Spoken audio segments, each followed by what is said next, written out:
It's setting up the live stream.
There are 12 people in the live chat.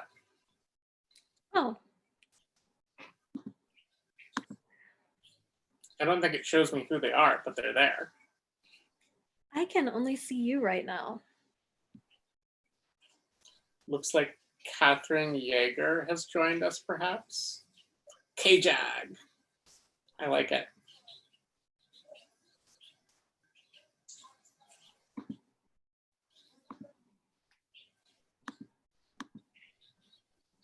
Should we be able to see and hear everyone at this point?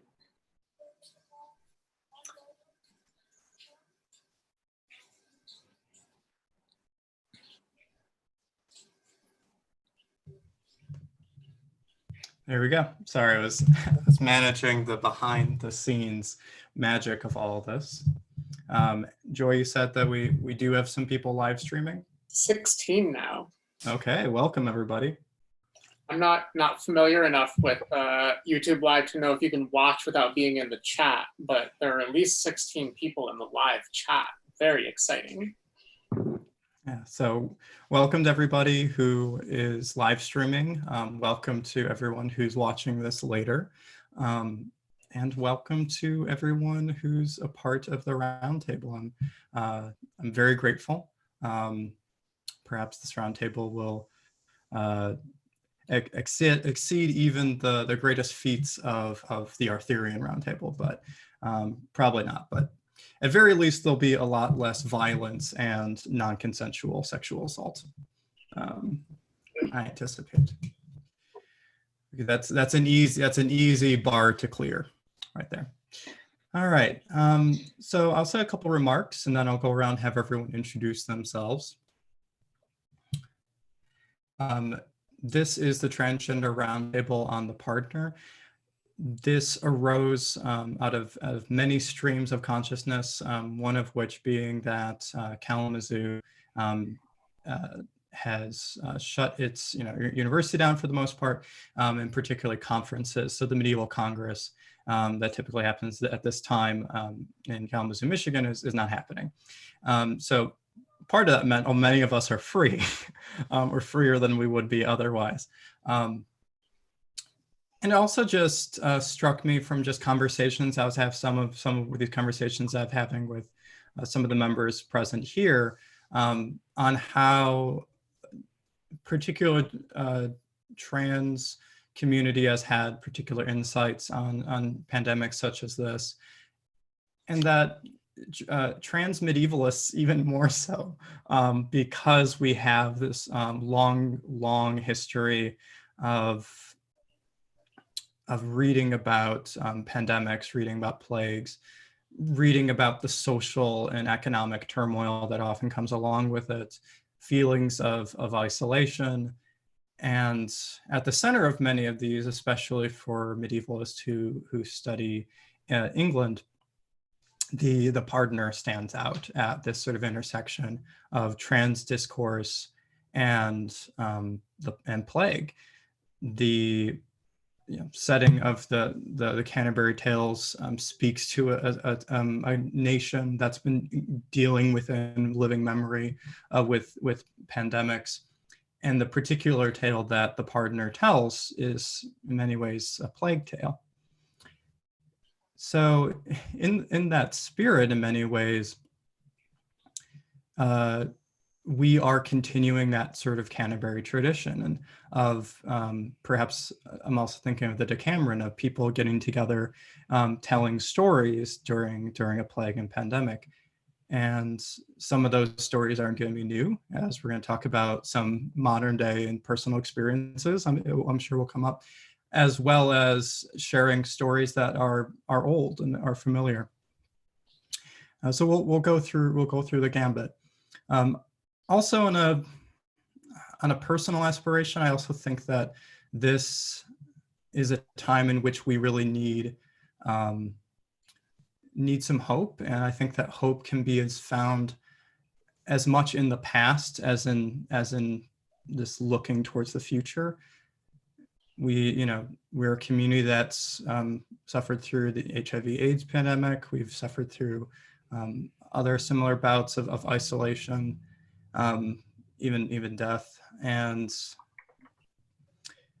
I've said before, and I'll say it one more time, that I really do think that transgender can save the Middle Ages, not just by bringing a sort of particular niche area of study, which I actually don't think it's that niche at all when you get into it. It's incredible. It brings together so many different things, and often overlapping with things like most recent thing about critical race studies, feminism, of course, disability studies, theology, religion, politics, law, medicine, but also because from a broader sense, a trans state of mind, I think, is very necessary for not only correcting many of the compulsive things that happen in medieval studies, that's happened in the way that we've structured our histories, the way we structure our conferences, has sort of followed these compulsive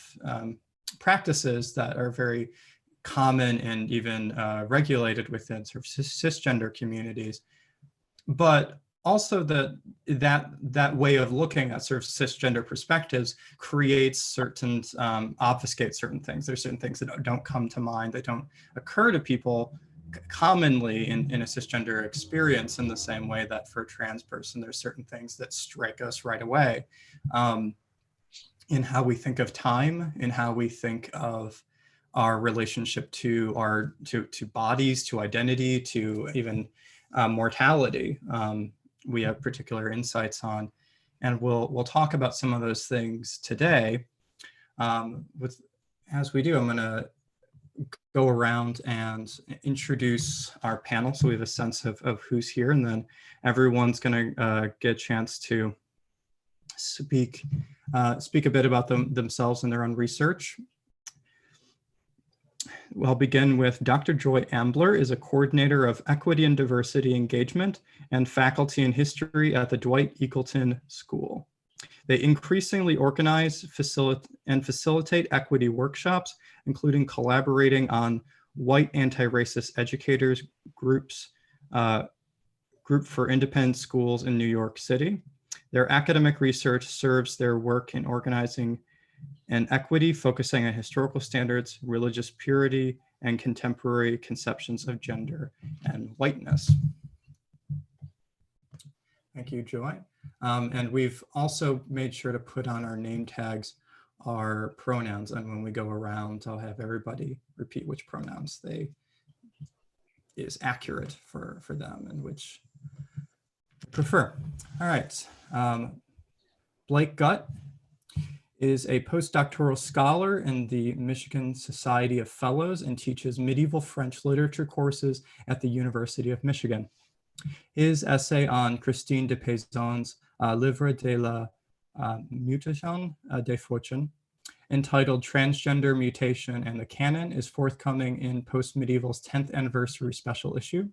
With Alicia Spencer Hall, he is co-editing a volume entitled Trans and Gender Queer Subjects in Medieval Hagiography, to be published by Amsterdam University Press in 2021. I'm very excited about that. All right, AJ Odasso's poetry, essays, and short fiction have been published in eclectic variety of magazines and anthologies since 2005.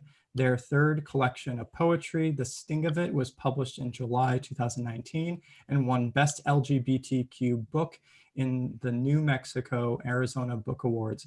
AJ holds a BA in English from Wellesley College, an MA in Medieval Studies from University of York, and a MFA in Creative Writing Poetry from Boston University.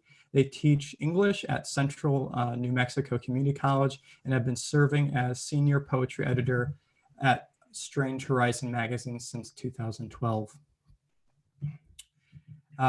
Zack Angleton, Engeldow, I'm sorry, Zach, is a second-year PhD candidate and associate instructor in the English department at Indiana University, Bloomington. He primarily works on medieval romance and its intersections with queer, trans embodiment, sexuality, and materiality. Everyone will get a chance again when we go around to correct how horribly I butchered names. I myself am M.W. Bajkowski, full-time English faculty at Case Western Reserve University and the Anisfield Wolf Sages Fellow. I teach seminars on women of the civil rights movement, myths of white supremacy, queer Christianity, intersectional traditions of feminism, transgender literature, as well as a class on plague and disability. In recent years, I've written for TSQ, Post Medieval, the Disability Sourcebook, from Punctum, and have forthcoming articles and collections on trans history and trans hagiography, which was just mentioned in Blake's bio. Additionally, I maintain the website Transliterature at www.thingstransform.com, and I'm currently working on a book projects about trans literary theory and transgender in the Middle Ages. All right. So now I invite everybody to go around, and we can start with the introduction as I introduced you. So Joy, if you want to go first and correct or add anything to your introduction, what do you have to say? I think it's just my institution is the Dwight Englewood School, but I'm pretty sure that's not your mispronunciation. I would bet dollars to donuts that was a failure of autocorrect, as I thumbed that out to you on my phone at the last minute. Yeah, but that's sort of all I have to add. Excellent. I think was it Blake that went next? Yeah. Hi, I'm Blake. Pronouns are he, him, and I should point out here that I'm not a scholar of medieval English. I work on medieval French literature, French and Occitan, and also some Catalan literature as well. And my current research project is on representations of gender transition and transformation in medieval European literature. So I'm in the process of expanding the scope of my research, both in linguistic terms and geographic terms. Obviously, I was aware of the Partner as a kind of as a landmark and in the medieval literature, in the field of medieval literature, and also as part of what we could call the medieval trans canon. Mm-hmm. But this is my first time looking at the character in detail. I'm really glad to be here and excited about what we're going to discover together. Would you like the bit where I do the kind of my take on what I'm most interested in, or is that a separate bit? I think we'll save that for just a moment. I have a brief icebreaker one, but AJ, would you go next? My name is AJ Odasso. My pronouns are they, them. I like to say my preferred pronouns are they, them, but I tolerate she, her. There's quite a mix of people in my life. I guess this is as good a time as any to publicly announce this. I think I've mentioned it on Facebook. While I was very ill last year and recovering from cancer-related surgery, I put in an application to University of New Mexico for their PhD program in writing and rhetoric, because I thought, what do I really have to lose? I was having a bit of an existential, not crisis, but quandary. But I'm very pleased to say I found out a couple of weeks ago that I got into the program. I got a TA-ship, so I will be going back to school for the third time, something like that, starting in August. As for research and writing projects, since my book came out the poetry collection, The Sting of It, came out in July last year, I started thinking about my next collection. My editor at Tolson Books, David Pischke, said to me at AWP, he had heard me talking about, so here's something that connects with, I think, medieval studies here, and I'll try to make this brief. I have this theoretical list in my head that if I happen to be in certain cities around the world when the zombie apocalypse happens, or whatever apocalypse, depending on where I am, there's at least 1 or 2 museums in every one of those cities I love where I know what I would take from the museum. So I have an apocalypse loot list in my head, and that's going to be my next poetry collection because my editor just thought that was hilarious. So that's what I'm starting to work on. That's fantastic. Thank you, AJ. Zach, would you close us out? Sure. So I'm Zack Angleton. My pronouns are he, him. The only thing I guess I would add is that I'm really happy to be on this panel, really excited to hear everyone's thoughts. And also thank you to Gabby for organizing this. And I'm really looking forward to get in to the partner and to discuss and to listen to everyone's insights. Hey, thank you. AJ, I just wanted to share you're getting lots of congratulations on the live chat. Thank you all so much. Congratulations. It's wonderful. So, yeah, I'm Gabrielle Bajkowski, Gabrielle M.W. Bajkowski, Mary Willow Bajkowski.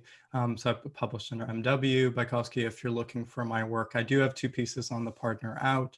One on writing on skin in the age of Chaucer, and another one through post-medieval, where I also look at the physical manuscript itself from a critical trans perspective. Now, the icebreaker, hopefully, we'll have some fun with this. So I've been thinking about how in many ways we are sort of like the band on the Titanic when the Titanic's going down. And in a sense, if the Titanic is the medieval Congress at Kalamazoo, we're the band that's playing on. We're continuing to play the music. And one of the reasons that occurred to me was also that particular line the band plays on is something that's been taken up into the LGBT community through the HIV AIDS epidemic.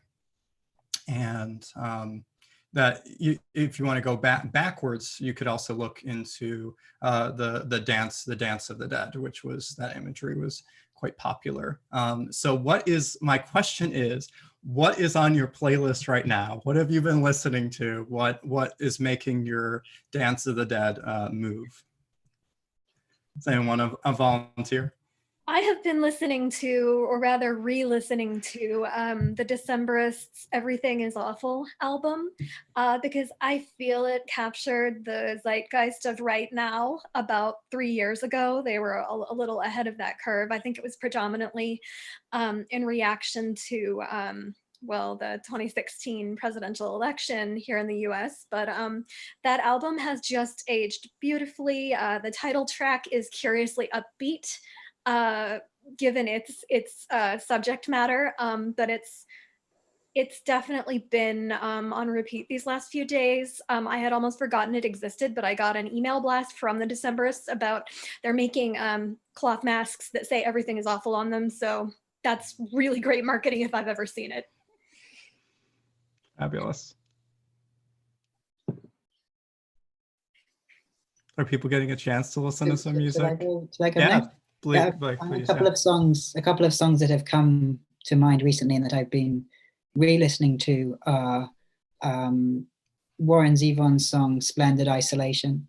I live on my own. I'm trying to see this period as something positive, but it's also very strange, and I often feel like I'm kind of floating in my own little space capsule and separated from everyone else by some kind of impassable vacuum.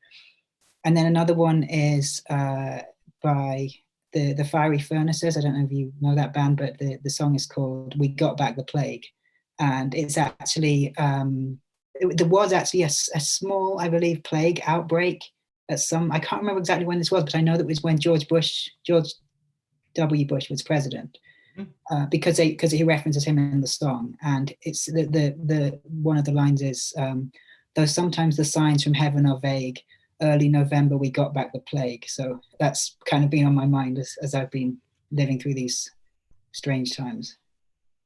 It wasn't on my list, but now David Bowie's song of isolation and looking at the world, and how it's all, how from space it all still seems so beautiful. Joy, Zach, do you have things you're listening to? Yeah, I think, on our run this morning, I was listening to some of the latest stuff from Lucy Dacus.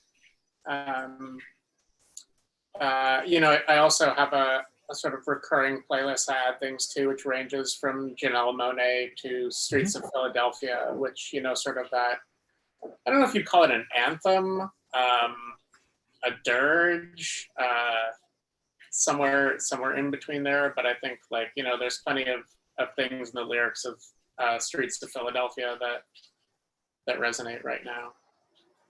Great, thank you. Zach, do you have anything to add?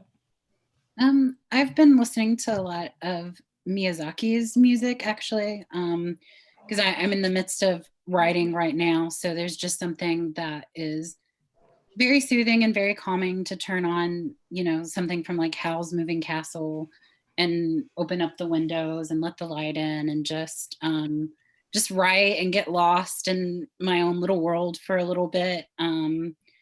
So yeah, I guess that's what I've been listening to a lot recently.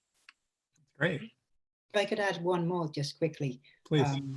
My friend and colleague Alicia Spencer Hall, who I'm editing this volume on trans hagiography with, just shared a video with me by Todrick Hall for his song. I can't remember. It's Gloves, Masks, Soap, Scrubs. Mask, Gloves, Soap, Scrubs. It has to rhyme. It's very good. You should watch that. Excellent. I think it's a parody, not a parody, but a new version of one of his other songs, which I didn't know, but now I do. Hope everyone at home is either making lists or clicking on things to Google later on. In fact, I'm very, going to check the comments later. So please post your responses to any of these questions too, including what are you listening to right now? Myself personally, like Joy, I listen to Janelle Monáe, Arc Android, Dance Apocalyptic, Electric Lady. Also somewhat themed with the Dance of the Dead and the image I chose for my background, but My Chemical Romance, particularly the Black Parade, but not just the Black Parade. And as particularly, I found it haunting, the introduction to the album, The End, which goes into Dead, in the line, here's my resignation, which always kind of felt like, here, I'm dying, I'm gonna die, here's my sort of resignation in life. And then the line continues, I'll give it in drag. And it was a band that had a big LGBT following. I always kind of felt that the kinship with that line. One last thing that's deeply relevant. It's not music. I'm listening to the new season of the Magnus Archives, which is a podcast has come out. And that podcast is, I think, the most deeply relevant to what we're experiencing right now. So there's another rec. That's fantastic. So now we will jump into questions themed particularly on the partner.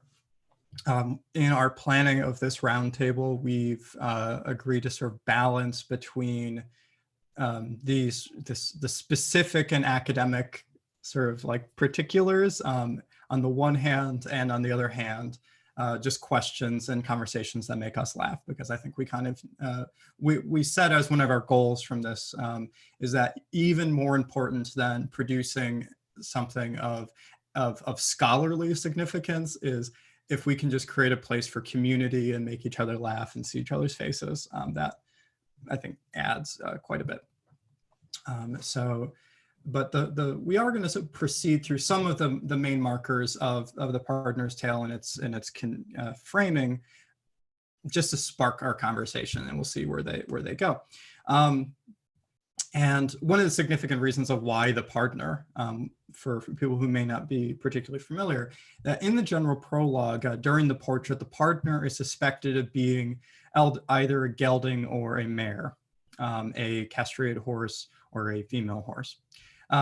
What meaning, if anything, do you give, this is now to the roundtable, do you give to this passage in particular, or for people who aren't sort of Chaucer focused, how does that line, the speculation that this figure might be, and it's never really declared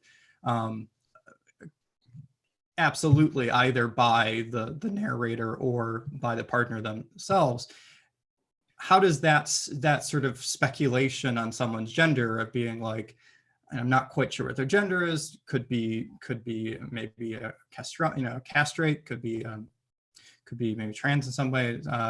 How do you feel that speaks to perhaps the state of the Middle Ages in a way that many people don't often suspect? Because that line, I think, for generations has titillated and surprised many students, undergraduates, as they're going through, where suddenly they're like, wait, what? They were asking those kind of questions. So where do you all go in terms of either that particular passage or or that concept of what gender meant in the Middle Ages. Yeah, Blake, start us off. So I was thinking a lot about the kind of the expansion, the opening up of the potential meanings of those lines in recent scholarship, because I mean, I was looking at an interlinear translation which translates gelding or mare as a eunuch or a homosexual.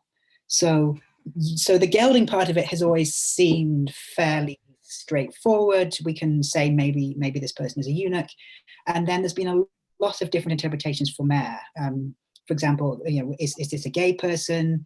But then another way of looking at it that I think is more recent in scholarship is looking at this as a possible trans identity, because we have mare and we have he, you know, a feminine marker and a masculine marker, and then we put these together. What do we get? Do we get somebody who is non-binary? And then it depends also kind of, do we put the weight on the, is he really a he who is also a mare somehow? For example, a trans man who is really a he but is perceived by people as female in some ways. Are we talking about maybe a closeted trans woman who is seen as he but is really feminine or female? Are we talking about an intersex person? And what I really like about, first of all, one thing I think is that I think the term eunuch has kind of been underdetermined. We said, okay, eunuch, gelding, we know what that is, we move on, we don't stop at that term. And I've been reading some really interesting work recently about how in the Middle Ages in particular, being a eunuch could be a kind of queer identity, a different kind of masculinity, yes. Which I think is something that needs to be considered more, rather than just going, okay, gelding, we know what that is, and concentrating on the mare part.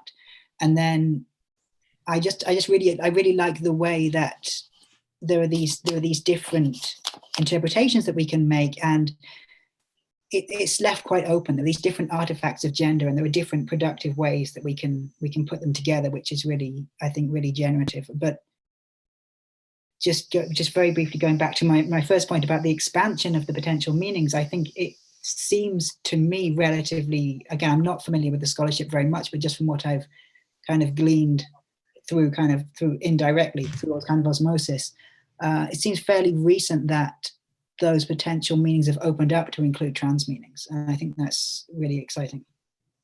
Yeah. I'm thinking all the way back to like the Eunuch Hermeneutic, which is a piece by Dinshaw, particularly from Chaucer's Sexual Poetics, which in many ways sort of, you can connect dots from that to this panel to today, decades later.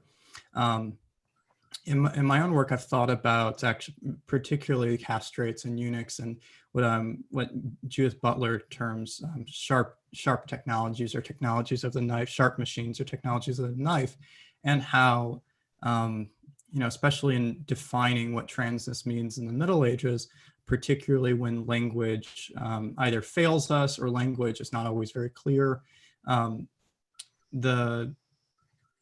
There are various technologies which are essential to the creation and deconstruction and even reconstruction of identity in bodies, such as surgery. Like, how does, I think trans identities, eunuch identities, castrates identities in general, gelding identities are many ways, even Amazons. I've done a bit of work on this too, on how Amazons, you become an Amazon when you when you remove a breast, right? That these sort of technologies of the knife have for many people been constitutive, and the trans community really actually at a point a decade or two ago had to really fight to say we are not only defined by a surgery, but the very concept of a surgery defining identity, I think, is really important. And I also like I've been thinking a lot critically about dysphoria as a critical trans lens on both literature and history, sort of taking it away from the purely medical, because it was really fashioned, it's not identical to gender identity disorder, which is now defunct science. Gender dysphoria was made in concert with the trans community. It's not perfect, has many problems with it, but that it contains far more of a nuanced social lens on gender than I think people initially anticipate, including the fact that the short definition which is used is that gender dysphoria is related to sustained tension between and suffering that arises from when there's a conflict between one's gender identity or gender expression and the gender that others would assign to them, when that creates a tension. And so it's socially particular. Therefore you can also develop look at things historically, what historically or culturally was creating this gender dysphoria for this person. Yeah, you can look at it psychologically, but not only. You could even talk about historiography as creating kinds of gender dysphoria around certain figures like the partner. The very fact that the narrator asks the question and isn't sure expresses a certain perhaps a certain environmental element of dysphoria that's not just located inside the trans body, but might actually be sort of networked across the whole community. If I could very quickly add to that, so just kind of bouncing off what you were saying, Gabby, in relation to dysphoria, I just wanted to kind of quickly nuance what I said about the benefits of this kind of expansive naming of what it is that the partner might or might not be. It can be really generative for us because we can do lots of different readings of this, and it can mean that lots of different people across time with different identities can feel a resonance there. But if we think of the partner as one individual person and what they might be experiencing, then that very openness could be the cause of a lot of dysphoria, that people are just not really sure what to make of this person. That could be very painful. I don't want to kind of erase one thing by saying the other. Absolutely. AJ? My perception of and thoughts surrounding these lines have sort of evolved over time. When I was an undergraduate, first introduced to this poem, the professor who introduced it to me, Catherine Lynch at Wellesley College, was absolutely wonderful. I think we started with The Partner's Tale, in fact, so that's one of the reasons this one looms so large in my memory and that I am so fond. I think in class, the conclusion we came to as a group was that really, at that point in time on reading, we said, well, all we can really tell is that this individual is probably both gender identity transgressive and, well, I say transgressive because that's in that class at that point in time, that's the word, the term we were using, gender transgressive and sexual orientation transgressive, or some intersection of those two. And I spent the year between my first class dealing with the Canterbury Tales and the second one that I took about a year later with the same professor, thinking about that terminology, because I was really starting to think about my own queer identity. I was starting to come out in college.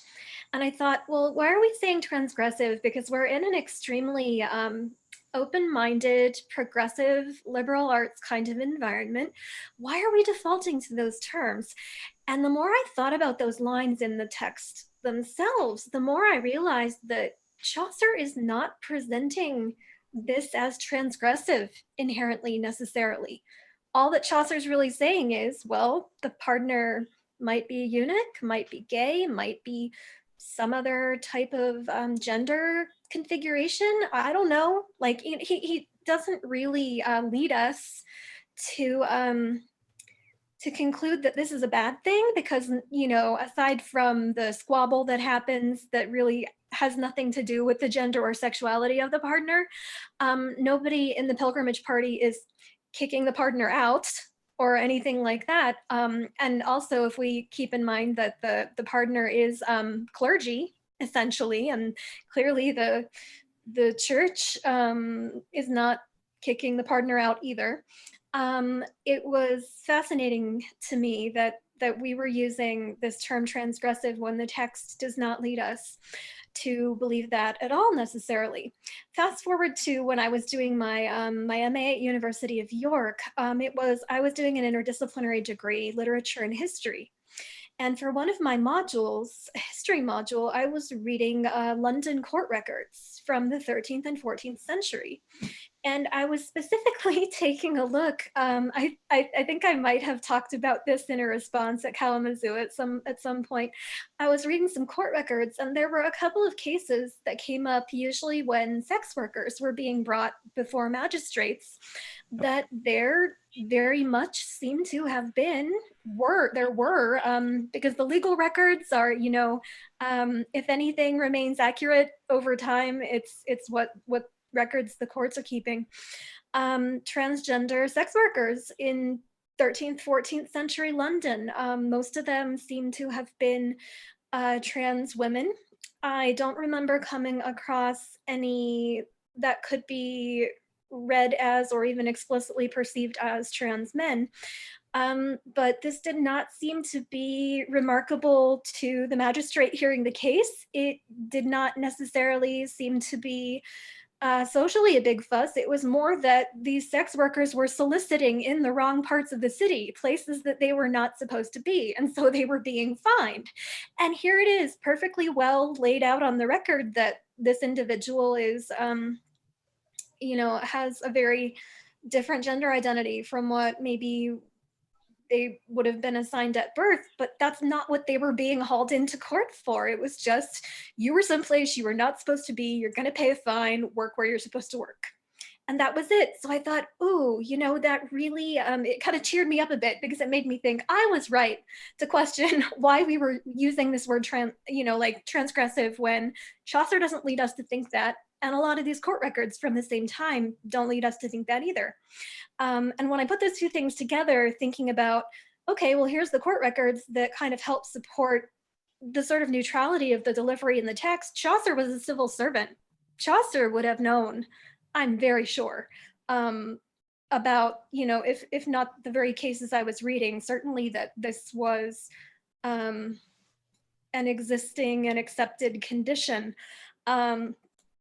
And so, I had laid out in my head this progression of the way that I perceived this. I suppose really the only other add-on to that, breaking down this idea of transgressiveness surrounding the partner, is that, the character flaw that we are supposed to pick up in the partner is not the sexuality variance, it's not the gender identity variance, it's the greed and the lies and the swindling people. We're not supposed to, we're not really led to judge for all of those reasons that people would think we'd be led to judge given the time period. It's more about character traits, character flaws.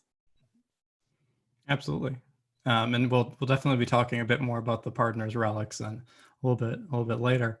Yeah, Zach, please.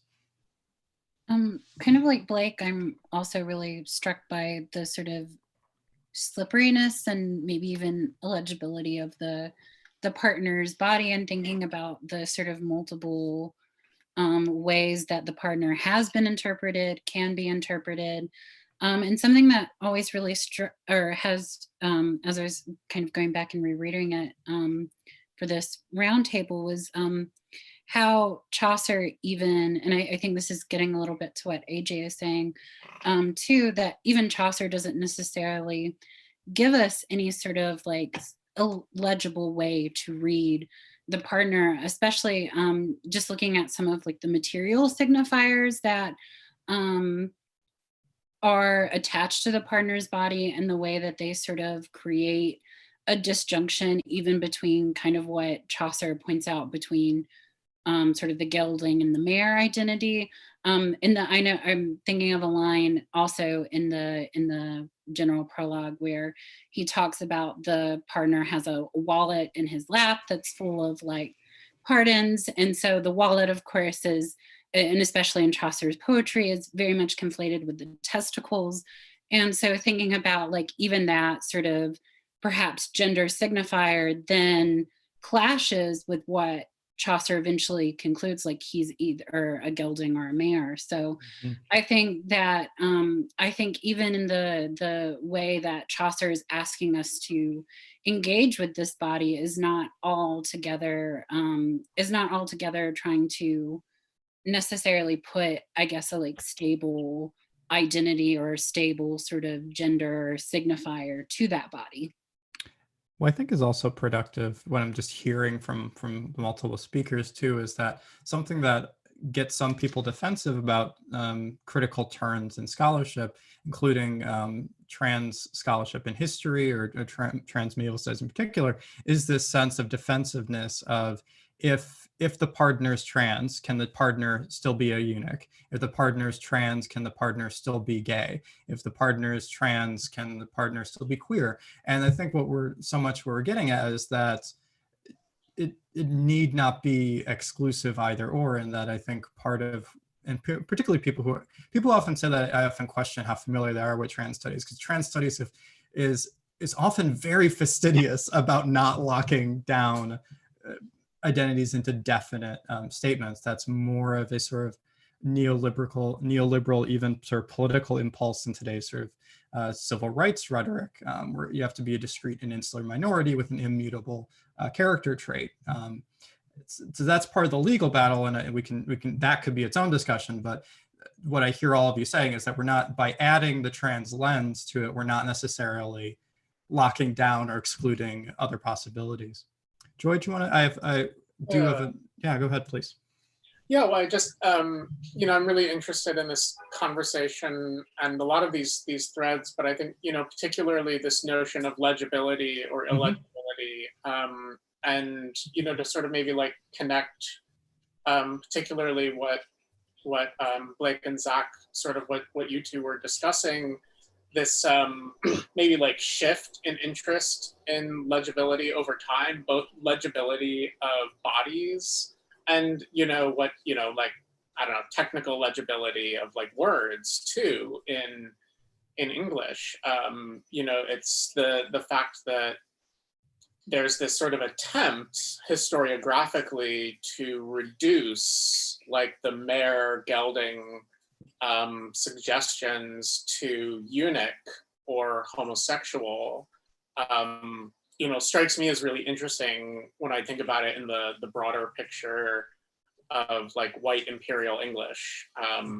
You know, there's some really great recent scholarship on the use of the word eunuch by the British when they were conquering and occupying South Asia, how it was broadly applied. A lot of scholars of color are really unpacking for us right now that eunuch wasn't necessarily just a straight up sort of translation, right, of you know, what we might understand now as hijra identity.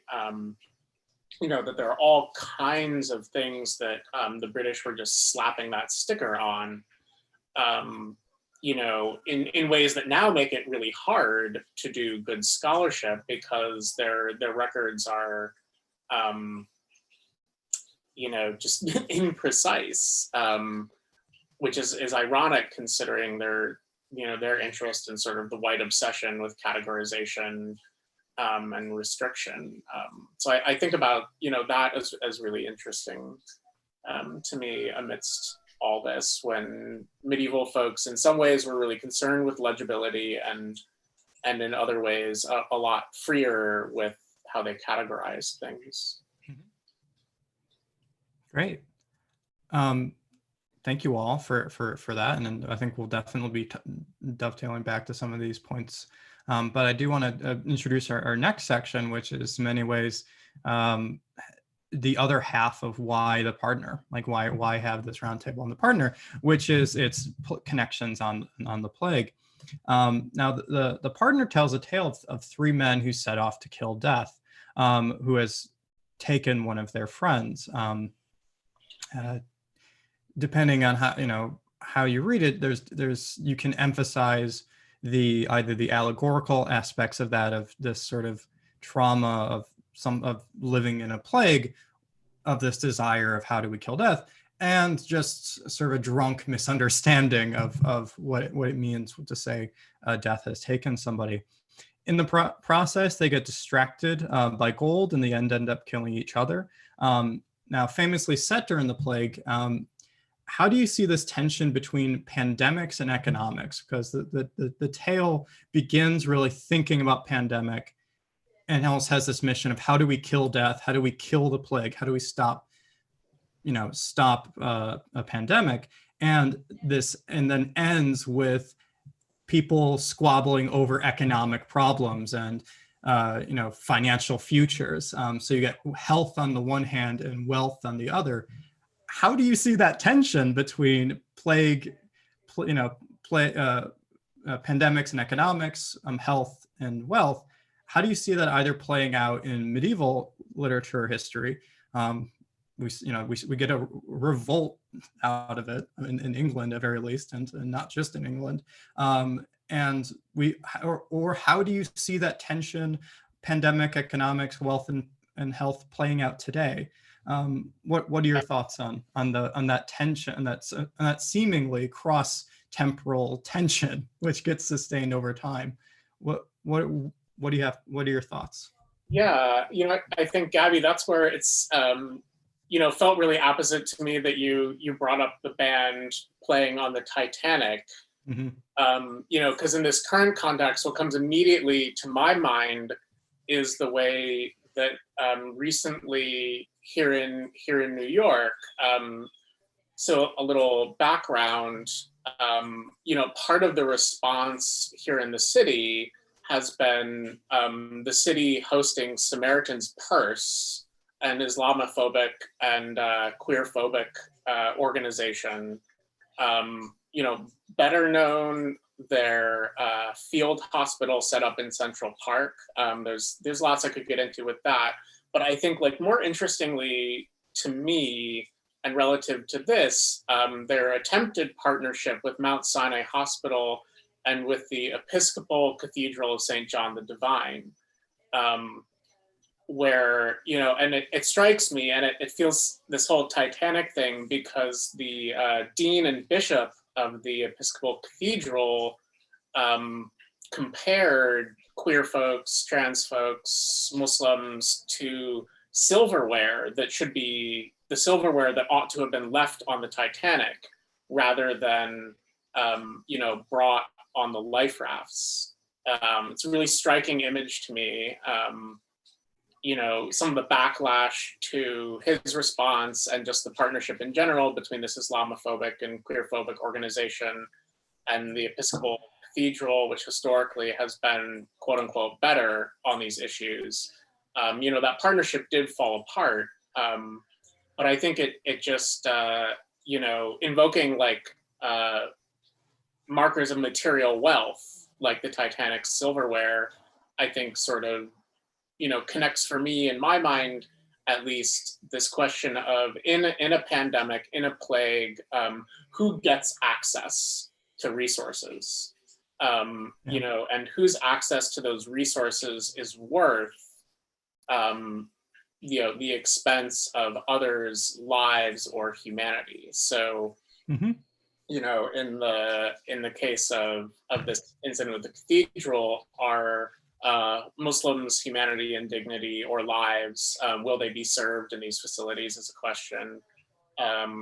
Queer folks, the sentiment of the analogy there was to, fundamentally, serve the healthcare needs of Christian folks and, cis straight folks at the expense of the rest of us.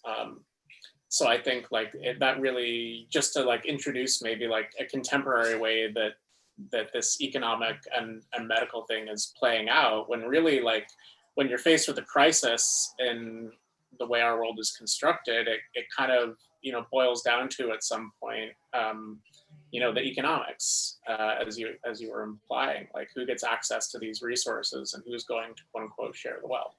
Yeah, in the story, the people fighting death start off unified, almost, and they're drunk, so they're also this sort of the sense of like momentary rush of adrenaline, like, okay, we're all in this together. But as things progress, as I think Joy is pointing out, once you see the execution of it, you start to see, yeah, wait, who's stabbing who in the back, who's shifting resources where. I think that's a great point. AJ, and then Zach. I've been thinking about the plague in the 14th century, the Black Death, bubonic plague, ever since lockdown started, ever since I started hearing about the virus spreading.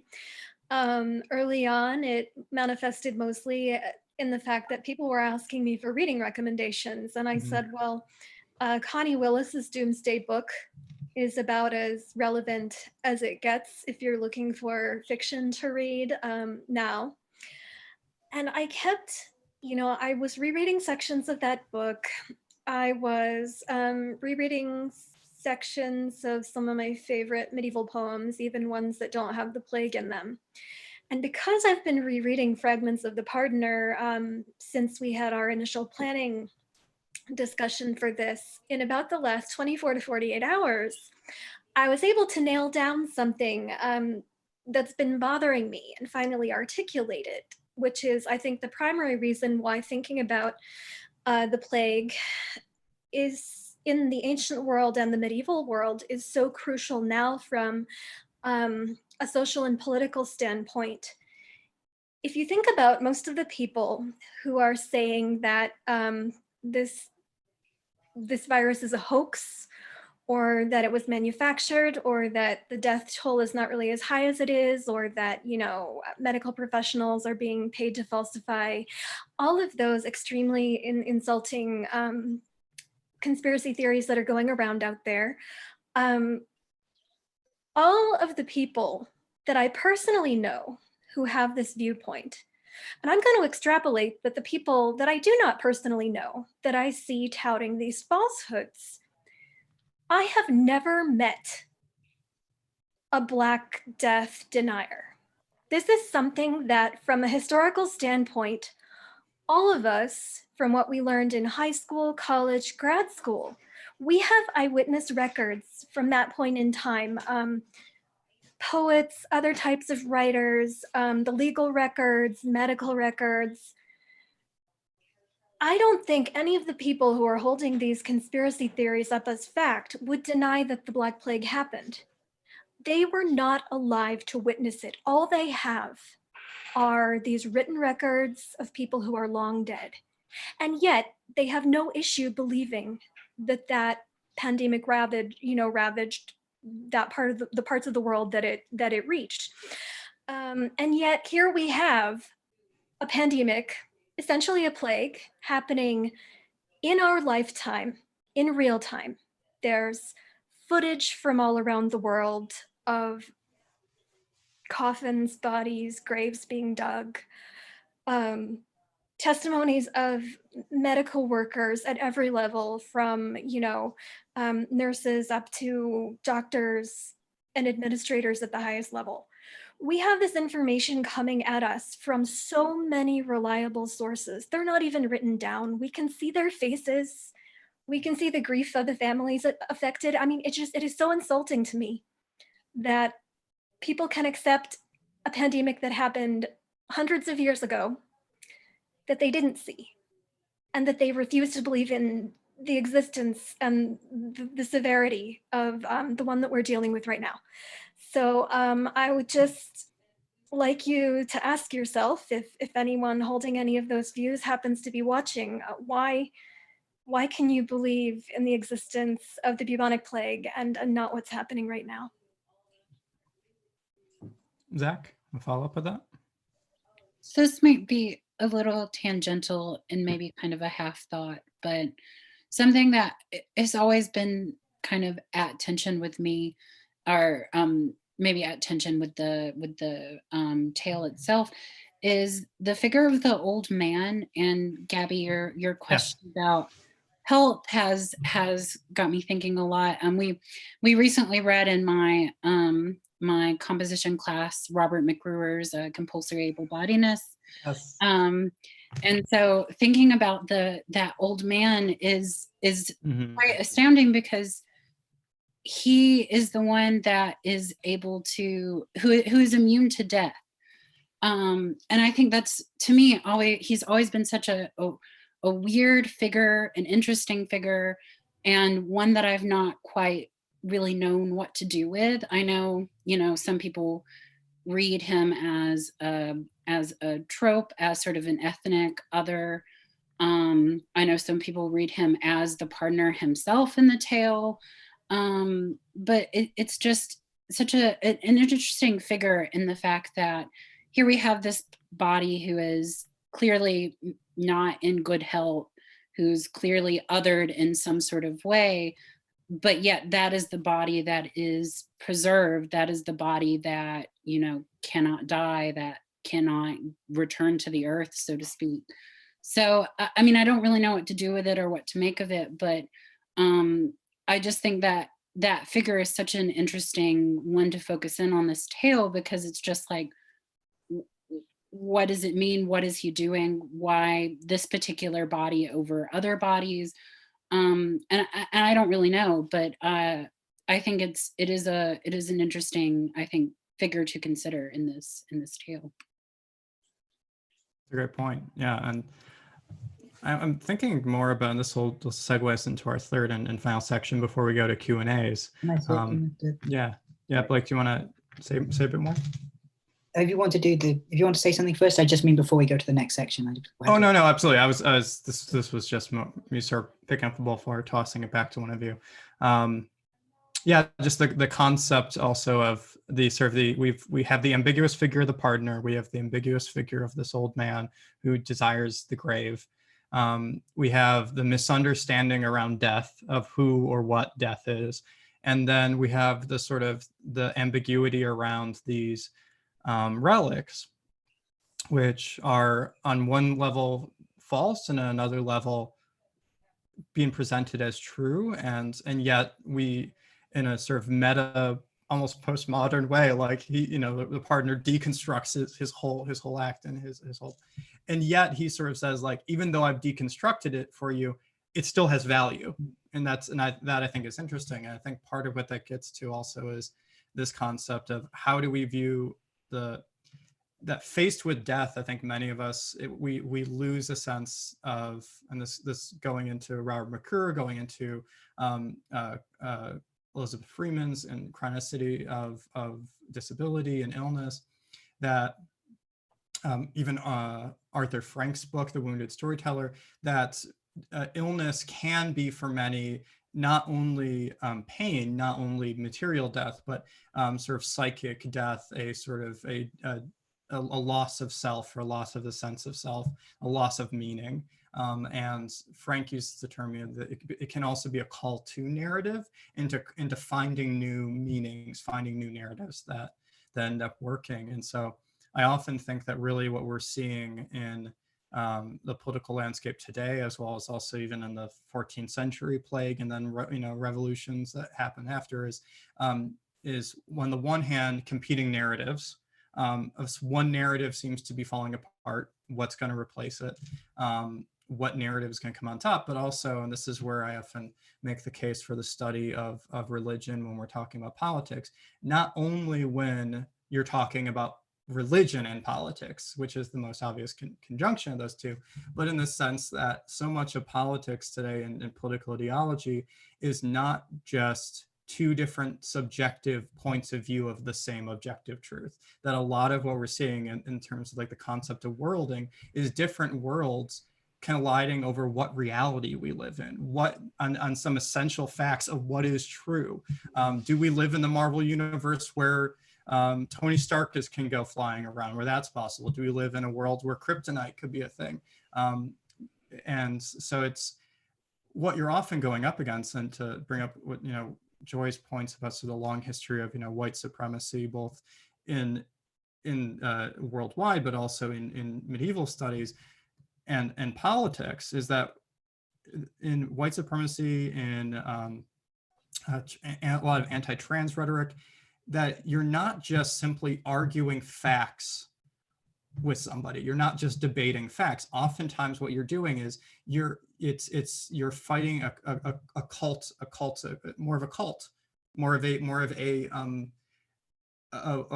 whole worldview, a whole, that, and you don't just argue. Like it's very difficult to simply argue with that. And again, this is people that study religion. You get practiced early on in that debating religion is not simply a matter of debating facts, that is an important part of it, as many movements have brought forth, but that you need to be conscious of these concepts of worlding, and that as much as anything, you're not just debating facts, but you're trying to liberate people from a certain sort of closed circuit of reality that they're operating in. But Blake, do you want to go, and then Joy, and then we'll bring it back around for Q&A? Just kind of bouncing off some of what Gabby was just saying about different worlds. Please tell me if I'm wrong about this, but I don't think the word plague is actually mentioned. I didn't see the word plague, and maybe I missed it. No, I mean it's death. I mean it's kind of made clear what's going on, that people are dying, that a whole town of people have died, but it just never says plague. And it makes me wonder what world these three men are living in. They don't really know about this plague, apparently. They're told about it. They don't really understand what death is. They maybe don't even believe in death. And it made me wonder how that tale, or how the implications of the tale would be different if, instead of trying to kill death, they set out to kill the plague. Or if there were people now who set out to kill coronavirus. That's just a kind of a question that came to my mind while we were talking this over. But also whether they just don't believe in death, or don't believe in the plague, and that obviously has a lot of ramifications. Gabby and I are both in Michigan, and we've seen people kind of going to the Capitol with their machine guns and saying, "You've got to treat us better than this," and invoking in a very, very strange and offensive ways, kind of civil rights rhetoric, which is just mind-boggling. Like saying things.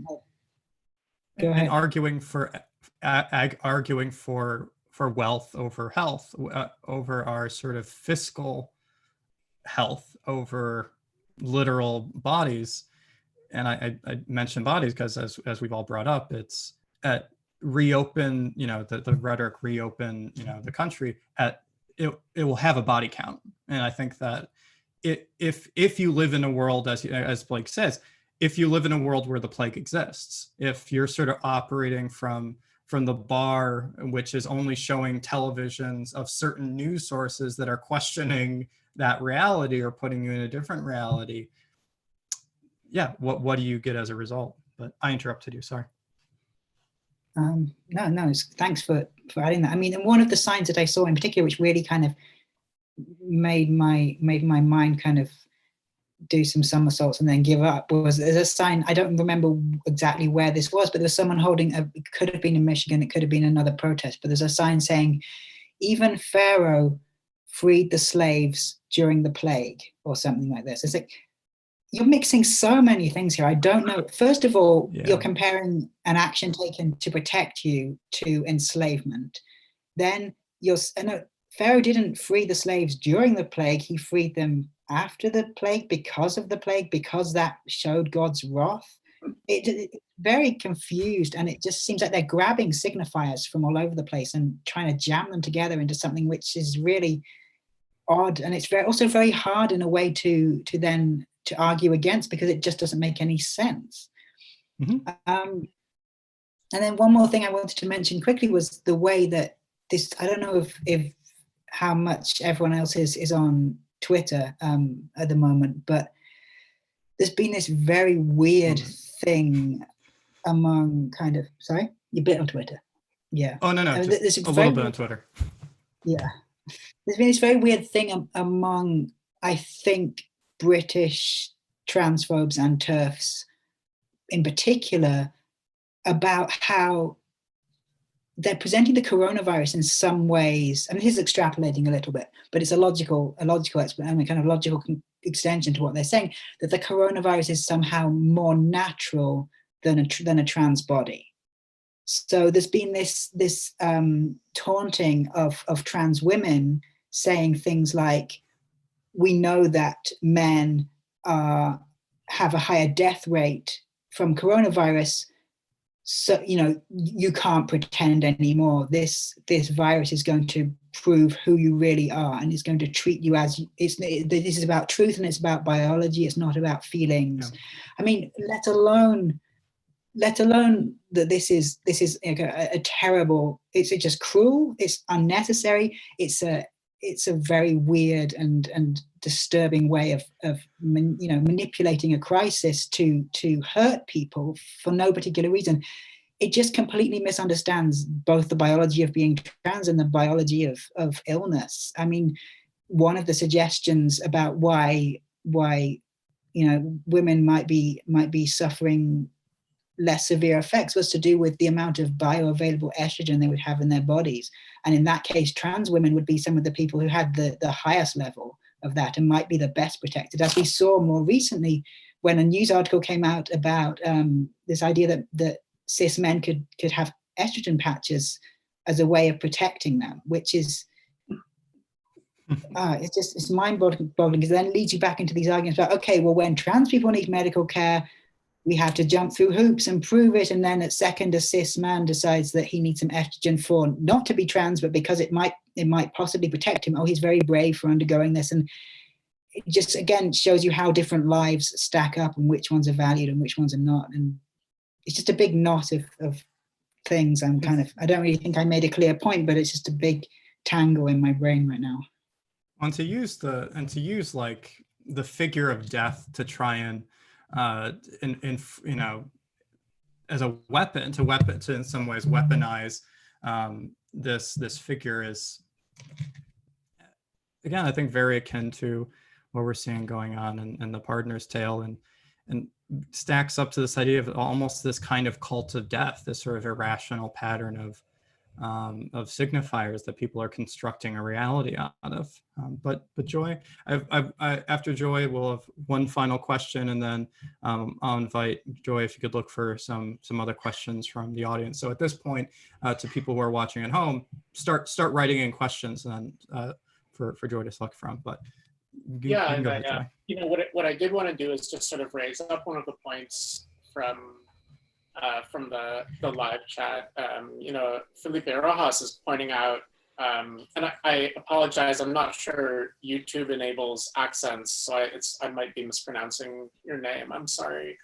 But just we don't have to go back as far as the Black Death in Europe to see some of these associations. So the Spanish flu, you also see this, that's like a dual example for us, right? Of both accepting that as history, that yes, this is true, it happened, but, also derogatorily attaching a particular group to this disease and threat and impurity. We've seen this too in history with anti-Semitic associations, with a Jewish plague, that actual biochemical disease is somehow linked to an ethno-religious group. Obviously, we know AIDS with queer folks, but I think so that just makes me think about your point, AJ, about what is believable, and that striking juxtaposition of the historical event in Europe being more believable than what's happening around us in this moment. And it makes me think about, and those other these other plagues too,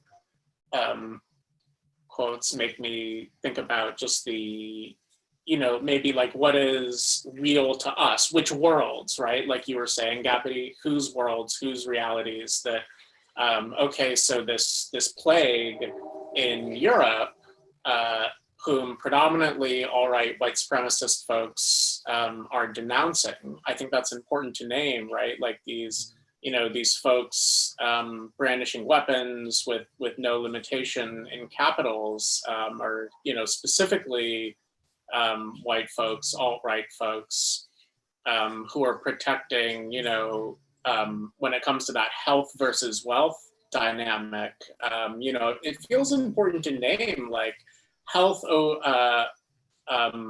versus like white wealth, straight wealth, able wealth.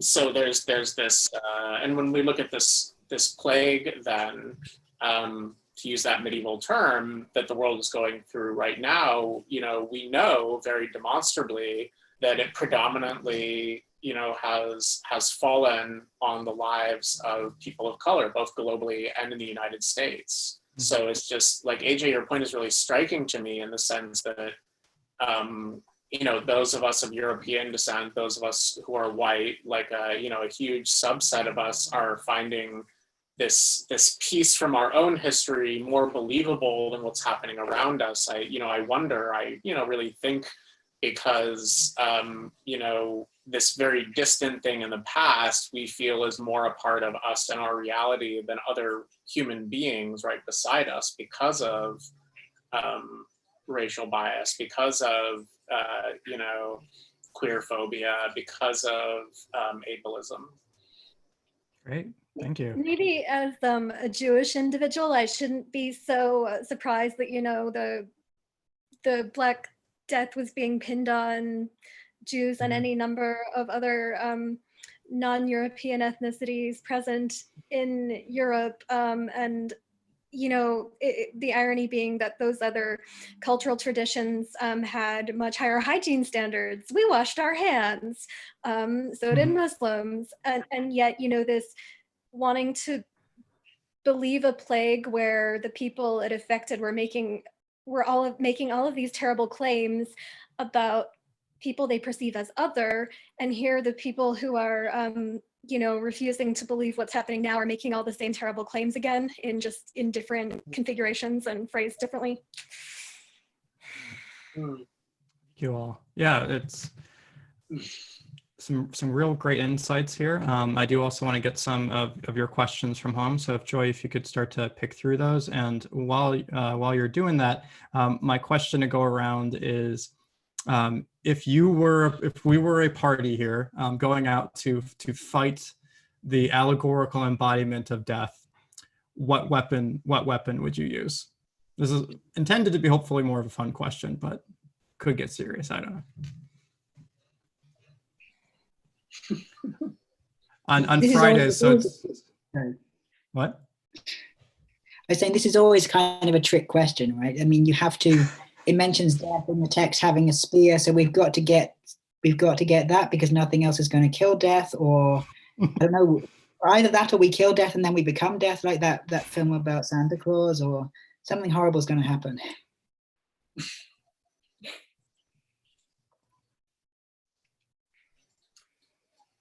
To go back to my example about like that part of what we're doing is it's a battle of narratives and a battle of worldings, even battle of universes or realities. I'm thinking of I think it's the first volume of the Sandman graphic novel series, that Sandman, who's the allegorical embodiment of stories and dreams, goes to hell and has a battle with a demon where the game that they're playing is reality. And so they tell stories, and as they do, reality shifts around them. And it's about who can basically one up the next story. And again, I did engineer the questions, but this brings us back to, in some ways, the Canterbury Tales, that they're quitting each other's the tales. And so but partially just because also when I was in a lot of D&D campaigns, I was often the bard. So the idea of fighting people with the power of stories, I feel a particular kinship to. But any other weapons in this D&D party we have going against death? Yeah. Cause an extinction. Cause an extinction. If there's nothing left alive, death is also gone. That's cynical. Sorry. Well, I have agree, though. Sort of serious answer to maybe go between the cynicism and the fantastical or playful. I'm thinking a lot about like different kinds of solidarity that we can have. And a conversation I got to listen to last night, Kimberly Crenshaw the Ingenitor of intersectionality as a concept, has been hosting some fabulous Wednesday night webinars, which I highly recommend to everyone. But one of the primary topic last night had to do with whiteness and how we're showing up as white folks amidst this pandemic. So we can have solidarity within our groups in harmful ways when it comes to our privileged identities, or we can wield the weapon of intergroup solidarity, where we really lean into that and are okay with feeling some discomfort. I also want to go out on a limb and say that, I think there's I hear a lot of talk in equity work, a little less these days, about, how like justice or equity isn't a zero-sum game. But, and this is maybe where my own cynicism is showing, but I think in some ways it, maybe it's not a zero-sum game, but there are sums here. I think that, we do have to interrogate our privilege when we have it, and that might mean giving things up, for the sake of collective justice and people's lives.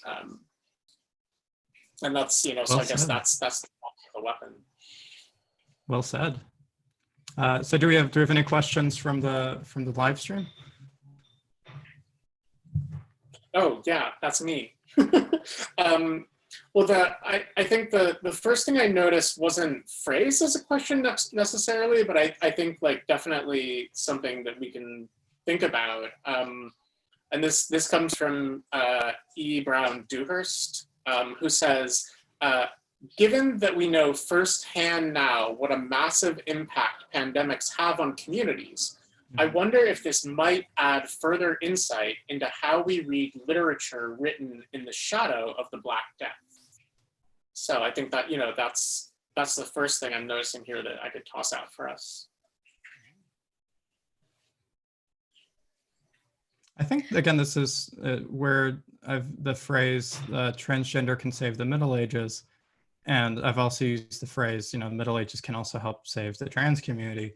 As I often think that both as medievalists and as trans people, we often, this is how I often imagine myself, is we start from the space of the necropolis. We start from the place of like Freeman's idea of the sort of chronicity and the, or the concept of the futurity looks different for trans community. Futurity looks different if you're very familiar with histories of plagues and pandemics and other social crises.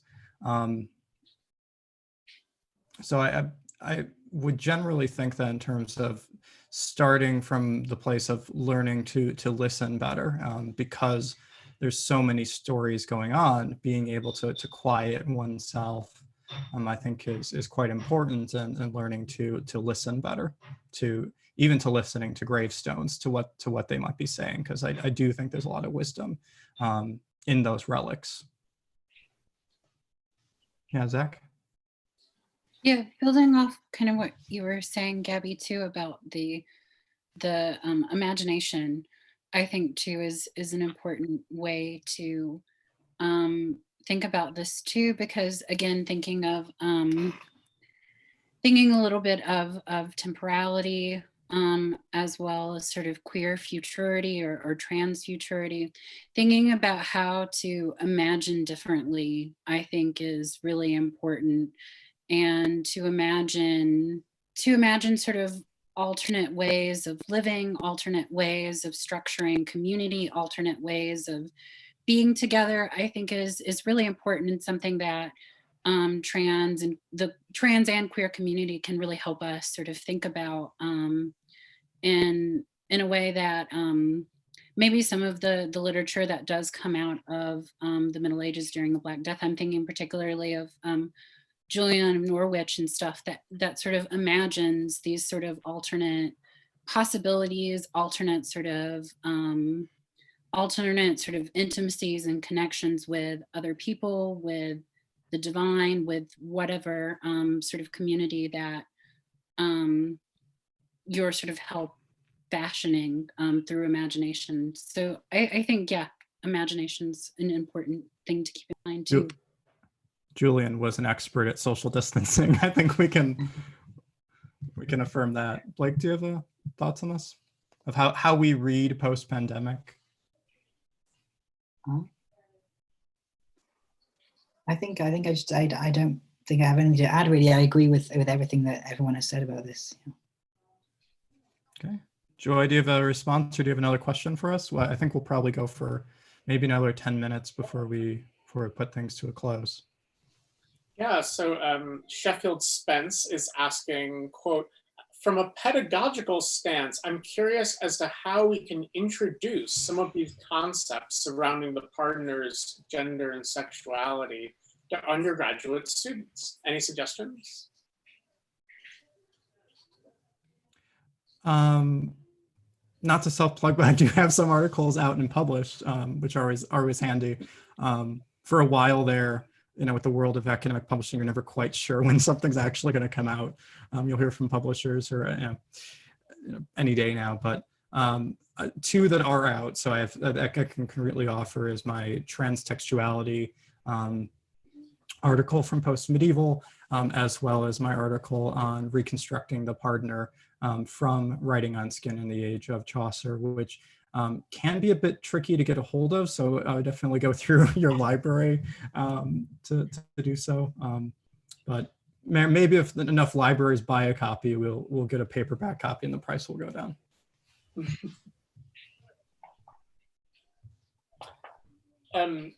I think, I think about this question, and this is maybe more general and less specific, but just, I think the ways that literature, historical literature, other historical study gives us an opportunity to just introduce some of the rich critical concepts, critical lenses of contemporary research to our students via our historical content. I think because at once it also applies to our historical content. So, slightly like some of the more recent stuff I've done this year with high school history students is, what we can use the marriage standards of the Han Dynasty court to talk about what the difference is between homophobia and heterocentrism.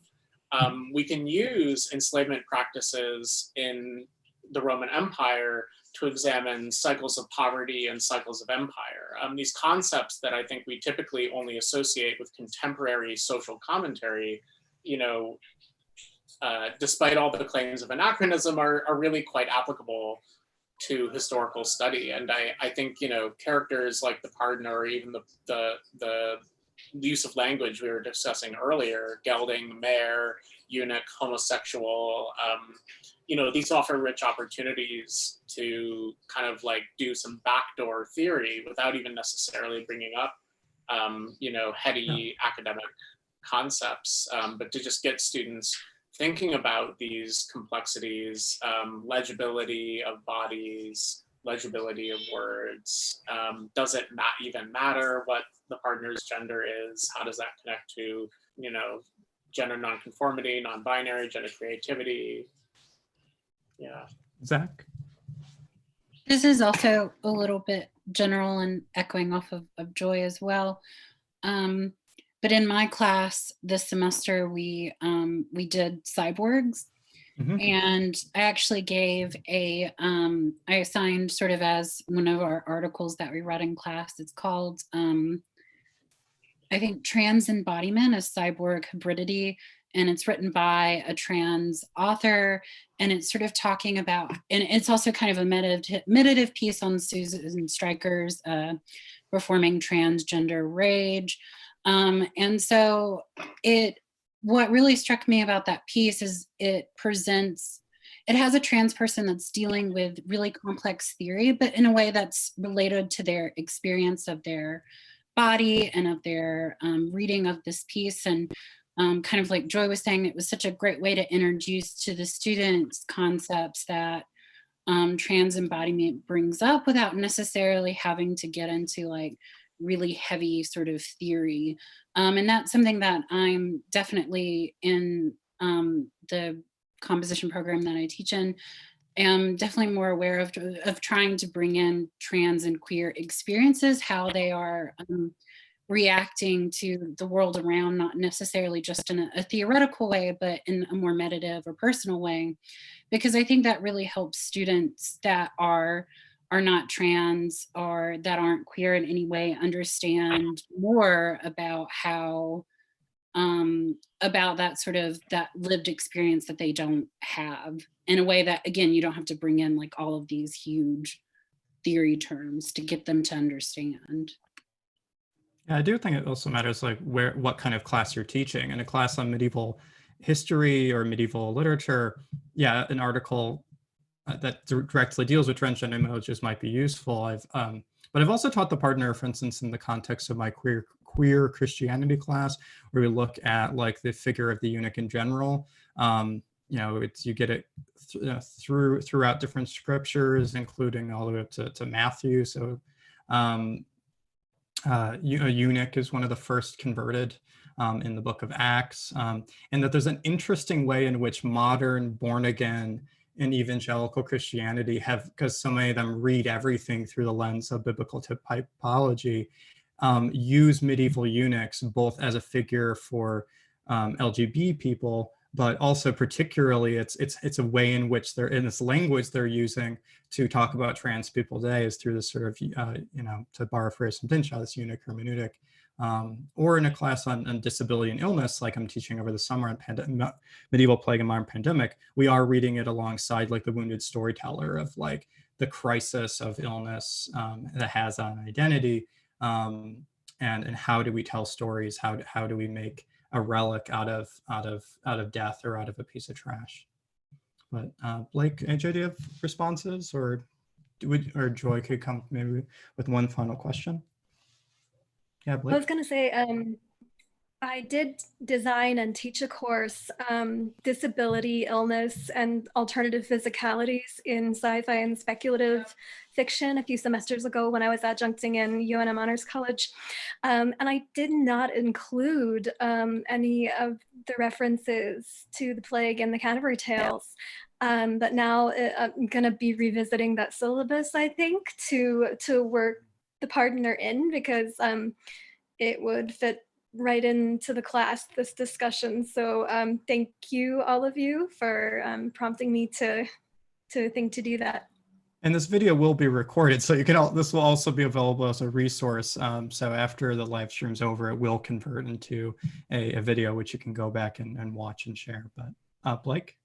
I mean, I think my approach to basically everything pedagogical is fairly optimistic, but then I think that optimism kind of helps, right? And one of the things that I prioritize in my teaching is giving the students the confidence to believe that what they think matters, right? Because particularly when I'm teaching medieval texts for the first time, I mean, when I'm teaching medieval text to people who are studying medieval text for the first time, they feel like they don't have a right to comment on these texts. They don't know enough to relate to them somehow. And this also plays into one of the things which I really kind of champion in my work, which is the power of transgender recognition, that cis people we see are allowed to look back at various texts from various times in history and say, oh, I recognize that, I recognize that, I recognize that, and this is like me, and I understand this instinctively in some way. Whereas when trans people look at the partner, and say, oh, that's someone who's like me, then there's a kind of critical mass sometimes of critics, and mainly cis critics, saying, oh no, that's what you are is not what that person is, that's something different. So I like to start from a point of view of encouraging the students to trust their own instincts and to value those instincts. And obviously from there we can go on to, first of all, by sharing different opinions within the class and reading other critical material and thinking how we can expand those. But I find that that's a very interesting starting point. And if I can go back to the question of the gelding and the mare, for a long time the mare has been interpreted as this person is a gay man. But I think if you said to a student who didn't know anything about the Canterbury Tales, I think he was a mayor, what would that say to them? I don't think their first thought would be anything to do with sexuality. I think it would be something to do with gender, because the zeitgeist is changing. People in my classes have interpreted texts in ways that draw on modern knowledge of queer identities, to make really interesting readings that I just, for example, thinking of a text by Marie de France, where there's a character who is formed by nature so perfectly. He's entirely perfect in every way, apart from the fact that he doesn't experience love. And there are plenty of texts which say, oh, well, clearly he's gay then. I said, well, wait a minute, what are you saying here? Gay people experience love. And then one of my students said, well, clearly this guy's asexual. And it just, I think sometimes when we ourselves are kind of steeped in a critical history that in a way we feel like we're kind of struggling through and fighting back against, we can get rid of all of that, at least at the beginning when we're teaching students, and say to them, okay, what do you think? Because they come to it informed in a way that they don't necessarily know that they're informed, and in a way that they're probably more informed than older critics writing 10 or 20 years ago would have been, just because of the way public understanding and acceptance of different trans and queer identities has progressed. So that's my optimistic take on it. That's fantastic. That could bring it to a close, unless Joy, is there one more question you feel like is calling out to be answered? I feel like you really sort of wrapped it up very nicely. Like I could mention there was no further questions, but someone going by the heckler wondered if we need buttons that say Julian of Norwich was queen of social distancing on them. And I think I know who the heckler is, but maybe I shouldn't say who that is if they don't want to be. But if it's who I think it is, it's someone who taught first year writing to me a very long time ago, who is both medievalist and was using cyborgs and AI and that kind of thing to teach writing. So that connected in my mind in a kind of funny way. But maybe that's not who it is. I could be wrong. Our next medieval conference, we do this is a good chance to plug the Society for Medieval Feminist Scholarship has a trans travel fund, which particularly I'm plugging this for students, any students watching, as Blake was affirming, you have things to say about this, even if you're early in your academic career. And this fund exists also for independent scholars or early career scholars, or anyone who's sort of part of the wider trans community who would like to travel to a medieval conference. And that one of the pushes that helps fund it is wear your advocacy buttons. So if not someone else, then perhaps I'll make them, but that's definitely something that someone should make, and hopefully it ends up bringing some really exciting scholars to our future conferences. So, thank you all. If you have final comments, say them now. Otherwise, I just want to say again, I appreciate your the gift of community. I appreciate the gift of insights, and thank you also to everyone watching at home. Getting lots of thanks from folks on the comment thread. Thanks to everyone who tuned in and watched us, to any undergraduates or even just newcomers to medieval English literature in general. What do we do to modern poetry written in our vernacular tradition? We rip it to shreds, so you can and should do the same thing to vernacular poetry from the 14th century. If we want to go around as a way of closing and just say, if you want to put your usernames out there, your Twitter handles out there, you can do so. You can find me at Transliterature on Twitter. I am on there at least a little bit, as well as www.thingstransform.com, and also on this YouTube page, which the inkling of the idea, if this goes well, maybe we'll do something else at some point. Who knows? But in any case, there'll probably be more, now that the channel exists, there will be more material that will be coming in some form. But where else can people reach you?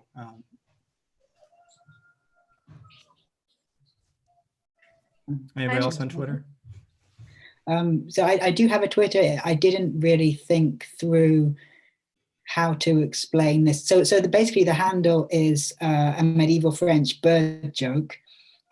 So my name is at Chanter mes Tuet, which is French for I must sing, which is and the opening of a Trouvère poem. So basically it's ChanterMestuet.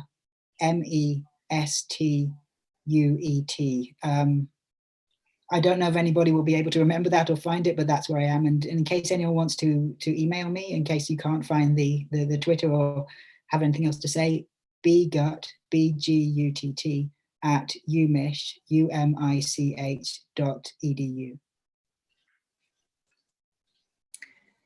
I'm on Twitter as at AJOdasso, AJODASSO. I'm also ajodasso@gmail.com. I edit at Strange Horizons in the poetry department. So if you look up www.strangehorizons.com and like what you read there and might want to submit some poetry to me and my co-editors, please do that. I love to hear from people. So drop me a line. I have a fandom presence as well that I more readily hand out behind the scenes, even though it's pretty much common knowledge. So yes, I'd love to hear from people. I am not on Twitter, but you can find me on Facebook at Zack Angleton. And you can also reach me by my school email, which is zackclift@iu.edu. So ZACCLIFT@iu.edu. And yeah, please feel free to reach out. I'm happy to talk to anyone or chat about more of what we've talked about here. Yeah, I'm not super active on social media these days, but you can always reach out to me at joyamblerphd@gmail.com if you're interested. I'm happy to correspond with anyone, talk about anything. If you want to talk about equity stuff, that's a big part of my life now. If you know any trans medievalists of color, let us know how we can support them and also get out of their way at the same time. I think about a trans colleague of color in the private school world here in New York City who isn't at their institution anymore, and I think that brings the count of trans femme folks in my profession in the area down to 2, I think, and we're both white. So I think about this sort of stuff also in terms of who was here to constitute this panel. So one of the things just to mark is that it had the Medieval Congress of Kalamazoo move forward. We had put together a panel on race and transgender in the Middle Ages, and particularly put out a call for transgender scholars of color. And I think there's a lot of more discussion to have about that. And so, yeah, feel free to contact us. I also, hopefully that panel moves forward at some point, if not a future Congress, then maybe something like this would be great. So feel free to contact anyone here, but also if you're trying to contact me, my email is gabrielle.bajkowski@case.edu, or the shorter version is gmb79@case.edu. So with that, thank you again to everybody, and thank you everyone at home. For organizing this. Thank you again, and I'll hope to continue this conversation with you in another sphere. Take care now. Stay healthy. Thanks, Jay. Thanks, Jack.